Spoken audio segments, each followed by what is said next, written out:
할렐루야. 아멘. 이 자리에 말씀을 듣고자 모이신 모든 분들 가운데 하나님의 은혜가 함께 하시기를 간절히 소원합니다. 우리 앞뒤로 또 좌우로 이렇게 인사하겠습니다. 당신은 하나님께 속한 사람입니다. 감사합니다. 이 시간 언약에 대한 신뢰라는 제목으로 말씀 전하도록 하겠습니다. 유대인들의 3대 명절이 있습니다. 크게 유월절, 오순절, 초막절이 있다라고 합니다. 그 중에서도 유월절은 유대인들이 엄숙하게 지키는 절기이고 기독교에서도 아주 중요한 의미가 담겨 있습니다. 유월절은 단순한 이스라엘의 절기만이 아니라 예수님의 십자가 사건과 깊이 연결된 구원의 그림자라고도 합니다. 오늘 우리는 유월절을 통해서 하나님의 구원의 계획과 예수님의 희생을 다시 한번 묵상해 보고자 합니다. 예수님께서는 유월절 전날 밤에 최후의 만찬을 제자들과 나누셨습니다. 그날 새벽에 유대 최고법정인 산헤드린에 의해서 체포되시고 또 고문을 당하시고 다음 날 유월절에 빌라도 총독에게 이송되어서 재판을 받게 되십니다. 제자들과 이 초대교회는 십자가를 지신 예수님과 그때의 시간에 대해서 날짜들에 대해서도 계속해서 기록을 하였습니다. 이것을 이해하기 위해서는 우리가 먼저 유월절의 기원을 봐야 할 필요가 있는 것입니다. 유월절의 핵심은 이집트에서 해방되는 일입니다. 당시 강대국이었던 이집트에서 해방되는 것은 사실 불가능에 가까웠습니다. 그 이전에 먼저 히브리인들이 해방되고 싶어 해야만 했습니다. 우리가 만약에 히브리인이라고 한다면 좀 일이 고되고 노예로 산다고 하더라도 안정된 곳에서 잘 사는 것과 자유라고 하지만 이집트보다 지리적으로 좋지도 않고 아무것도 없는 저 광야 생활을 해야 한다면 무엇을 선택하겠습니까? 대부분은 이집트를 선택하게 될 것입니다. 성경에 적혀 있지는 않지만 아마도 모세는 이 내부를 결속하는 데에 많은 어려움을 겪었을 것입니다. 어떻게 해서 이 히브리인들을 설득하는 데는 성공했다 하더라도 그 다음에는 파라오의 허락을 받아야 했습니다. 우리가 오늘 말씀의 중심인 12장을 들어가기 앞서서 11장과 13장을 먼저 살펴볼 필요가 있습니다. 11장은 10번째 재앙에 대한 모세의 경고가 나오게 되고 그 경고를 받아들이지 않는 파라오의 모습을 보여주고 있습니다. 그리고 오늘 본문의 다음 장인 13장은 장자의 죽음이라고 하는 재앙이 실제로 일어나게 되고 출애굽이 마침내 이루어지는 이야기를 다루고 있습니다. 오늘 본문인 12장은 이 10번째 재앙을 준비하기 위해서 이스라엘에게 주어지는 하나님의 지시사항들, 유월절의 규례들, 10번째 재앙에 대한 기록들이 다 담겨 있습니다. 당시에 9가지의 재앙이 지나갔음에도 파라오는 히브리인들을 보내주지 않았습니다. 그러자 하나님은 마지막 재앙인 처음 난 것의 죽음을 준비하시게 됩니다. 우리가 먼저 생각할 점은 본문이 10번째 재앙을 통해서 이스라엘이 구원받았다라고 하는 사실보다는 그 구원을 기념하는 이 유월절 예식과 의미에 대해서 본문이 더 많은 관심을 기울이고 있다는 것입니다. 이제 우리가 유월절에 무엇을 하는가를 봐야 되겠습니다. 니산월이라고 하는 3월에서 4월에 10일에 1년 된 수컷 양 또는 염소를 집에 들여옵니다. 이 양을 4일 정도는 집에 두었다가 14일 저녁에 잡게 됩니다. 다시 말해 가족들은 이 어린 양을 4일 정도 돌보면서 희생에 대한 감정을 깊이 경험을 하게 됩니다. 이제 양을 잡게 되는데 양의 피를 집의 대들보와 기둥에 문설주에 바르게 됩니다. 그리고 이 집은 이스라엘의 집이니 하나님이 이 표식을 보고 지나갈 것이다 라고 말씀은 이야기합니다. 이어서 먹는 장면이 나오는데 굉장히 특이합니다. 날로 먹거나 삶아서도 안 되고 머리와 다리와 내장까지 모두 구워 먹어야 합니다. 만약에 너무 배가 불러서 남게 되면 다 불에 태워서 없애야만 했습니다. 보통 번제나 다른 방식으로 바쳐지는 제물은 하나님에게 모두 바쳐지게 되는데 이 유월절 제물은 이스라엘이 남김없이 소비하도록 권장하고 있는 겁니다. 그리고 이어서 누룩이 없는 맛없는 빵과 쓴 나물을 함께 먹도록 합니다. 이 음식에는 어떠한 맛을 내는 향신료나 맛 좋은 반찬도 없습니다. 먹을 때에는 허리에 띠를 띈다고 합니다. 심지어 발에 신을 신습니다. 손에 지팡이를 들고 서둘러서 먹어라 라고 말씀은 이상하게 이야기합니다. 우리는 질문이 나와야 됩니다. 왜 그들은 이렇게 먹어야 했을까요? 허리의 띠와 발의 신은 언제든지 떠날 채비를 가리키고 손에 있는 지팡이는 말을 비롯한 짐을 실어 나를 준비를 가리킵니다. 이어서 서둘러서 움직여야만 할 것 같은 다급한 상황을 전제하고 있는 것입니다. 유월절을 기념하라는 말씀이 담긴 신명기 16장 3절을 보게 되면 이런 말씀이 적혀 있습니다. 유교병을 그것과 아울러 먹지 말고 7일 동안은 무교병 곧 고난의 떡을 그것과 아울러 먹으라. 이는 내가 애굽 땅에서 급속히 나왔음이니 이같이 행하여 너의 평생에 항상 네가 애굽 땅에서 나온 날을 기억할 것이니라. 아멘. 이렇게 적혀 있습니다. 화면을 보시면 제가 그림을 하나 준비해 왔습니다. 마르크 샤갈이라고 하는 프랑스의 화가가 그린 그림입니다. 이 마르크 샤갈의 특징이 있다면 초현실주의 화가라는 것도 있지만 그의 출생이 기구하다는 데에 있습니다. 그는 유대인 가정에서 태어났고 벨라루스라고 하는 아주 작은 러시아의 속국에서 태어났습니다.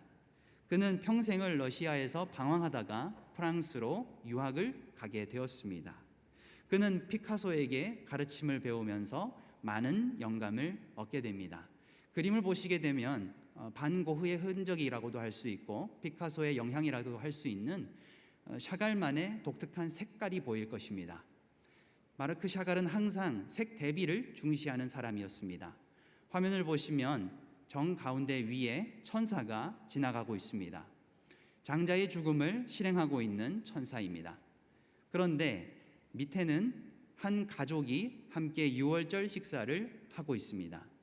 샤갈은 무엇을 얘기하는 것이냐면 자신의 가정이 유월절을 지키는 이 순간만큼은 비록 자신이 유랑 생활을 하고 있지만 타국에서 어렵게 생활을 하고 있지만 이 순간만큼은 외부와의 전혀 영향을 받지 않는 아주 평화롭고 안락한 공간이다라는 것을 추억으로 삼고 있는 것입니다. 이 그림에서 보여지는 대로 이스라엘 백성들은 곧 떠나야 할 것 같이 불안하게 살아왔던 것입니다. 그들이 의지할 것은 오직 하나님밖에 없었습니다. 그런데 출애굽기는 이처럼 긴박한 상황이었음에도 불구하고 그저 탈출하는 순간만을 표현하기보다는 이스라엘이 어떤 태도와 자세를 취했는가에 주목합니다. 마치 다가올 사건을 기다리는 긴장된 마음으로 식사를 하는 모습인 것입니다. 이 안에는 곧 일어나게 될 탈출의 해방과 자유, 기쁨과 평화를 나누고자 하는 은근히 드러나는 기대도 동시에 묻어 있는 것입니다. 유월절 어린 양의 죽음, 바로 이 이야기의 핵심은 재앙이 우리에게서 지나갔다라는 사실에 있습니다. 히브리인들은 재앙 속에서 놀라움과 두려움과 불안으로 나날을 보내왔습니다. 그러나 하나님이 자신들을 지켜주신다라고 하는 사실을 확인하게 되면서 하나님을 점차 신뢰하게 된 것입니다. 그들이 믿었던 하나님은 이 어린 양의 죽음으로 대신하여 재앙을 넘겨주었습니다. 하나님께서는 당신의 장자였던 이스라엘을 파라오가 놓아주지 않으니까 모든 이집트의 장자를 죽이심으로 이스라엘에 대한 소유권을 주장하신 것입니다. 하나님은 유월절과 이 10번째 재앙을 통해서 만물의 창조자이시고 또한 심판자이시다라는 것을 만천하에 보여주시게 되었습니다. 그리고 이제 이스라엘을 파라오를 섬기던 노예에서 하나님을 섬기는 백성으로 변화시켜 주게 됩니다. 모세와 히브리인들은 이집트 탈출이라고 하는 불가능을 경험하였습니다. 그들은 탈출을 경험하면서 하나님을 더욱 신뢰하고 하나님을 경험했던 그날의 전통을 보존하기 위해서 강대국의 식민지가 되어서도 매번 유월절을, 그리고 유월절이 지난 뒤에는 무교절을 지키는 엄청난 노력을 해오게 됩니다. 출애굽기가 유월절을 자세하게 기록했던 이유는 역사의 주권이 하나님에게 있다라는 것을 강조하고 싶었던 것입니다. 출애굽 시대의 유월절 만찬은 예수 그리스도의 복음에도 그대로 적용되었습니다. 마태복음 26장 21절에서부터 예수님께서는 제자들과 만찬을 하실 때 제자들 가운데 한 사람이 자신을 넘겨줄 것이다 라고 말씀하셨습니다. 제자들이 다가올 비극을 미리 알게 됨으로써 걱정하며 식사를 할 때 예수님께서는 빵을 들어 기도하시면서 이렇게 말씀하셨습니다. 먹어라, 이것은 내 몸이니라. 또 잔을 드시고 기도하면서 말씀하십니다. 너희가 다 이것을 마시라. 이것은 죄사함을 얻게 하려고 많은 사람을 위해 흘리는 나의 피, 언약의 피니라. 그러나 너희에게 이르노니 내가 포도나무에서 난 것을 이제부터 내 아버지의 나라에서 새 것으로 너희와 함께 마시는 날까지 나는 마시지 아니하리라. 아멘. 우리가 이것을 성만찬 또는 성찬식이라고, 주의 만찬이라고 부릅니다. 사실 너무 많이 해와서 많이 익숙해져 있고 그러려니 하게 됩니다. 하지만 오늘 6월절의 말씀을 묵상하면서 이 만찬을 다시금 제가 묵상을 하게 되면 예수님께서 정말 비장한 마음으로 이 식사를 하셨구나, 이 말씀을 하셨구나라는 것을 제가 느낄 수 있었습니다. 곧 있으면 예수님은 체포당하십니다. 이 식사는 정말로 최후의 만찬이었습니다. 사랑하는 성도 여러분, 우리의 삶과 죽음을 생각해 보시기 바랍니다. 오늘 여러분 저녁 식사 하셨죠? 감사합니다. 네. 여러분이 드시는 이 빵도 이 물도 어쩌면 어떠한 것이든 우리가 언젠가는 먹지 못하게 됩니다. 우리는 당연히 오늘 저녁을 즐기면서 먹었지만 어쩌면, 위험한 말이지만 어쩌면 오늘 먹은 저녁이 우리의 마지막 식사일 수도 있는 것입니다. 앞으로 어떤 일이 벌어질지 우리가 알지 못하기 때문입니다. 우리가 예수님의 마음을 생각한다면 우리가 나눠 먹는 빵과 포도주는 어떠한 사치스럽고 비싼 것보다 값어치가 있는 것입니다. 허리에 띠를 띠고 발에 신을 신고 손에 지팡이를 들고 6월절에 이 만찬을 먹었던 히브리 민족은 그때 오직 하나님만 생각하고 의지하고 기도할 수밖에 없었던 것입니다. 예수님께서는 과거에 자신을 따라오려는 어떠한 사람이 떠나기 전에 자신의 아버지의 장사를 치르게 해달라는 요청을 하자 이렇게 말씀하셨습니다. 마태복음 8장 21절과 22절의 말씀 함께 읽겠습니다. 제자 중에 또 한 사람이 이르되 주여 내가 먼저 가서 내 아버지를 장사하게 허락하옵소서. 예수께서 이르시되 죽은 자들이 그들의 죽은 자들을 장사하게 하고 너는 나를 따르라 하시니라. 아멘. 예수님의 복음은 긴박하고 즉각적이었습니다. 마치 허리에 띠를 띠고 손에 지팡이를 잡은 상태로 급히 유월절 식사를 하듯이 언제든지 복음의 명령을 따를 수 있게 준비하라. 이것이 바로 주님이 말씀하신 바인 겁니다. 예수님의 복음 역시 마치 이집트를 언제 탈출할지 모르는 그 긴박한 상황처럼 그날과 그때를 알지 못한 채 항상 깨어 있어야만 하는 다가올 심판과 구원을 준비하고 매일 주님과 동행하는 삶을 살도록 우리를 부르시고 계신 것입니다. 이스라엘이 재앙과 이집트로부터 받던 고난에서 자유로워졌을 때 그것을 구원이라고 외쳤듯이 제자들과 초대교회는 예수님의 십자가와 부활을 경험하면서 하늘나라의 기쁨과 평화를 맛보고 외친 것입니다. 유월절을 경험한 이스라엘은 어떠한 자격이 있어서 구원받은 것이 아닙니다.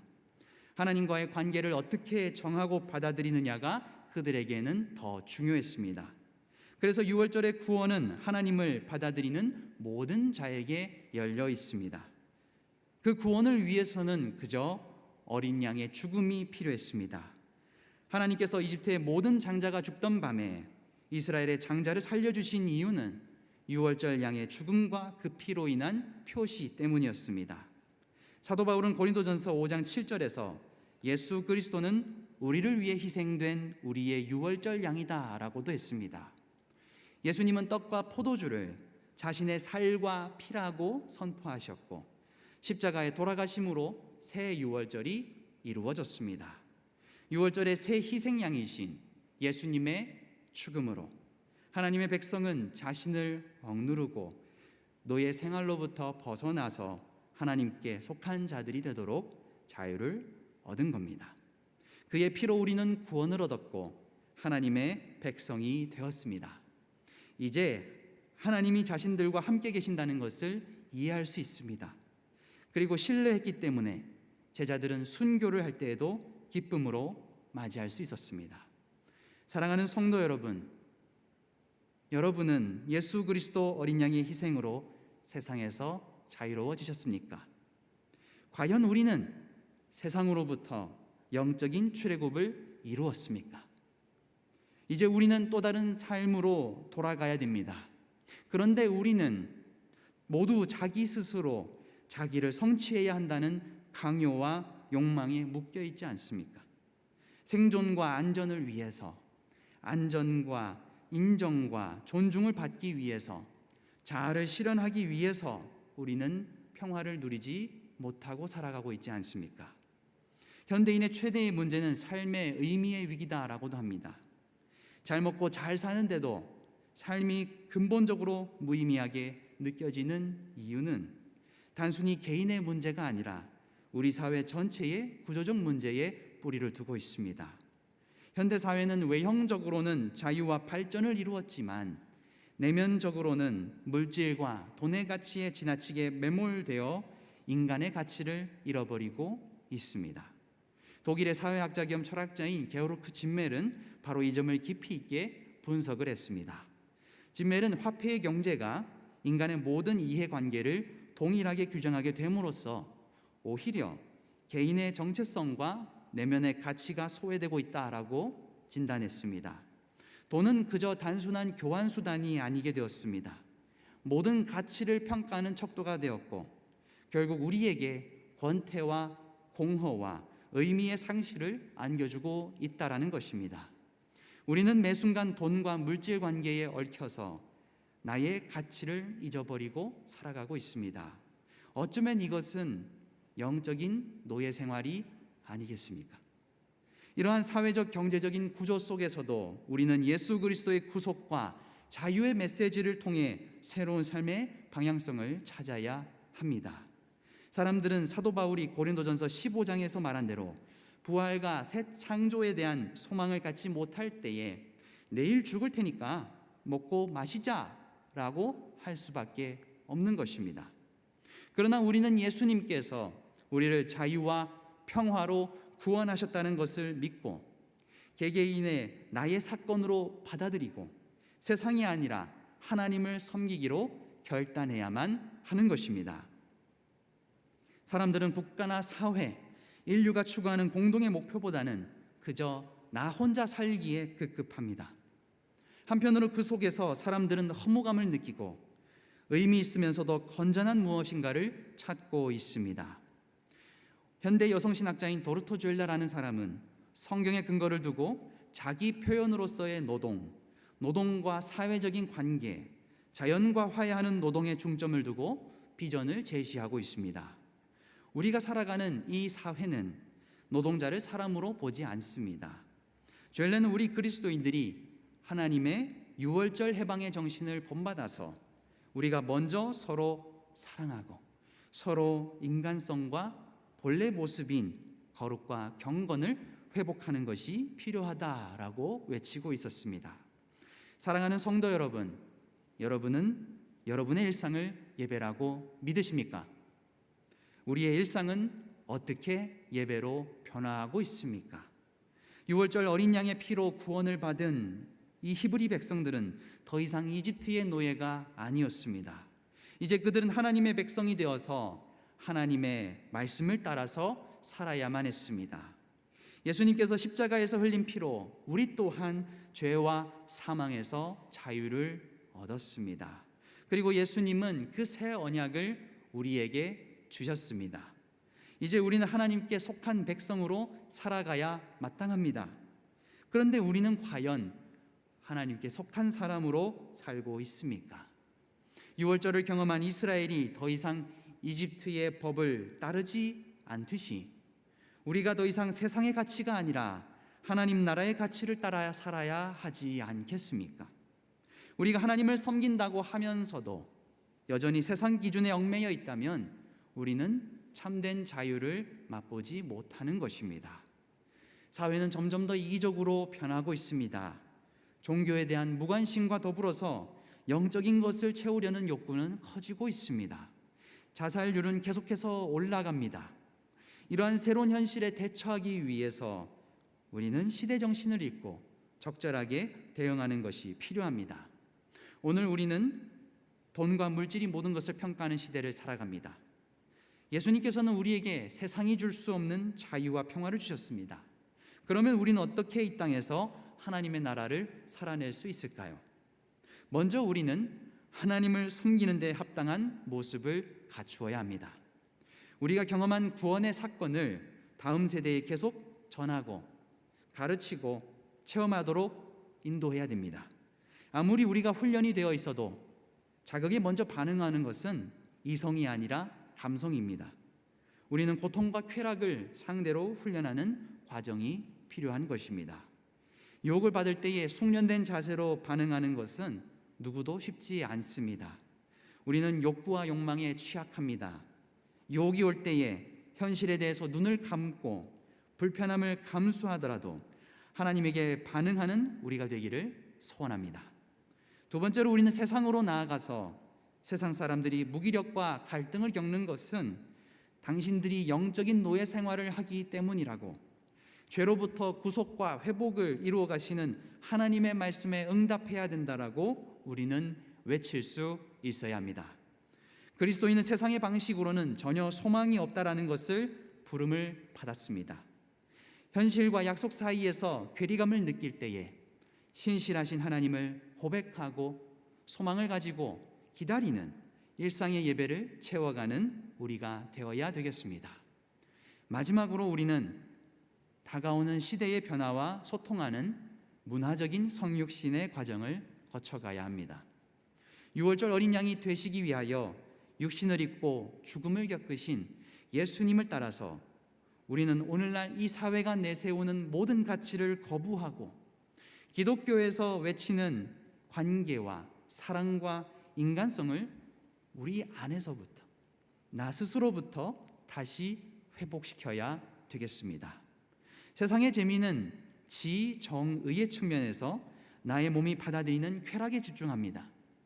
하지만 기독교 신앙에 있는 재미라고 한다면 그것은 나에서 타인을 지향하고 정신적이고 영적인 의미를 추구하는 것입니다.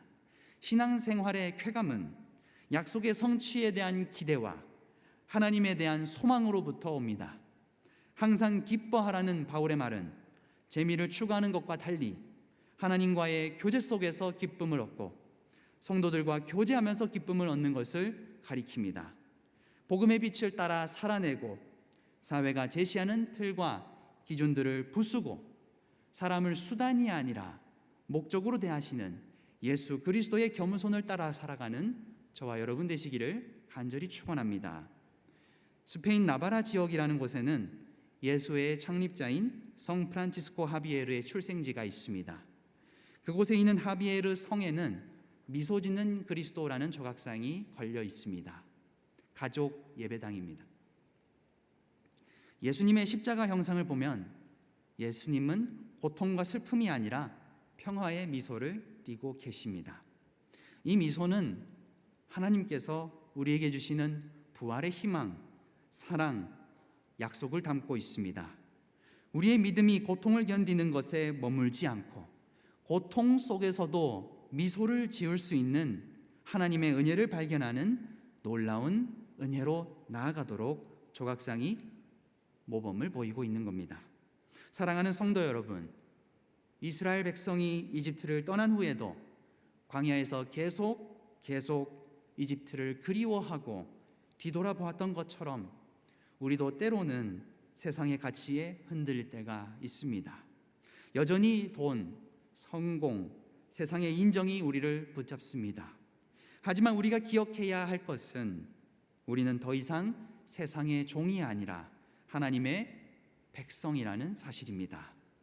우리의 삶이 하나님께 속했다면 이제 우리는 하나님을 위해 살아가야 합니다. 세상의 방식에 따라 살아가는 것이 아니라 하나님의 나라를 따르며 살아가는 저 여러분 되시기를 간절히 축원합니다. 우리가 지금까지 살아온 영적인 노예 생활을 이제는 정리하고 깊이 고민하고 탄식할수록 우리는 하늘로부터 오는 위로를 얻을 수 있을 것입니다. 하나님께서 우리를 구원하셨고 이제 우리는 영적인 이집트를 탈출할 순간이 왔습니다. 함께 하나님 나라를 향해 출발하며 나아가시기를 간절히 기도합니다. 함께 기도하겠습니다. 사랑이 많으신 하나님 아버지, 은혜를 참으로 감사드립니다. 이 시간 내가 하나님께 속한 사람이 되기를 원합니다. 출애굽하는 이스라엘 백성들이 어린 양을 잡아서 함께 묵상하며 주님의 부르심을 간절히 기다린 것처럼 피조물도 간절히 구원의 때를 고대하고 세상도 죽음에서 구원을 원하고 있습니다. 주님, 그런데 우리는 먼저 구원을 맛본 자들인데도 불구하고 이 세상에서 멈춰서서 주님을 보기보다 세상을 바라보고 세상의 음식을 기대하고 우리가 여전히 돈과 성공과 물질을 바라보며 살아옵니다. 주님, 우리를 용서하여 주시옵소서. 이 시간 말씀으로 육신하시고 십자가에 달려 죽으신 십자가 어린 양을 바라보며 예수 그리스도의 보혈 가운데에 우리가 씻김을 받고 이제는 주님과 함께 살고 주님과 함께 죽는 우리 한신교회가 되게 하여 주시옵소서. 모든 것에 감사드리며 예수님의 이름으로 간절히 기도합니다. 아멘.